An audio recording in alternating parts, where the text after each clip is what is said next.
लातूर येथील निवडणूक प्रचारादरम्यान भाजप प्रदेशाध्यक्ष रवींद्र चव्हाण यांनी राज्याचे माजी मुख्यमंत्री लोकनेते दिवंगत विलासरावजी देशमुख यांच्याबद्दल केलेल्या आक्षेपार्ह विधानाचा राज्यभरातून निषेध केला जात आहे. या वादग्रस्त आणि असंस्कृती टीकेचे पडसाद आता वर्धेतही उमटले असून वर्धा जिल्हा काँग्रेस कमिटीच्या वतीने आज भाजप आणि रवींद्र चव्हाण यांच्या विरोधात जोरदार निदर्शने करण्यात आली असल्याचे आज 8 जानेवारी रोजी रात्री 10 वाजता दिलेल्या प्रसिद्धी पत्रकात कळविले आहे. वर्धा जिल्हा काँग्रेस कमिटीचे अध्यक्ष मनोज चांदूरकर यांच्या नेतृत्वात ही निदर्शने करण्यात आली.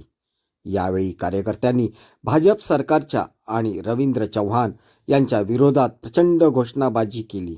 दिवंगत विलासरावजी देशमुख यांच्यासारख्या अतुंग व्यक्तिमत्वाचा अपमान काँग्रेस कार्यकर्त्यांनी सहन केला जाणार नाही असा इशारा यावेळी देण्यात आला आहे. या आंदोलनात वर्धा नगर परिषदेचे नगराध्यक्ष सुधीर पांगुळ, गटनेते परवेश खान आणि बाळा माऊसकर यांच्यासह अनेक नगरसेवक आणि काँग्रेसचे ज्येष्ठ पदाधिकारी प्रामुख्याने उपस्थित होते. रवींद्र चव्हाण यांनी वापरलेली भाषा ही महाराष्ट्राच्या राजकीय संस्कृतीला काळिमा फासणारी आहे अशी भावना यावेळी व्यक्त करण्यात आली. या निदर्शनामध्ये जिल्ह्यातील काँग्रेसचे शेकडो पदाधिकारी आणि कार्यकर्ते मोठ्या संख्येने रस्त्यावर उतरले होते.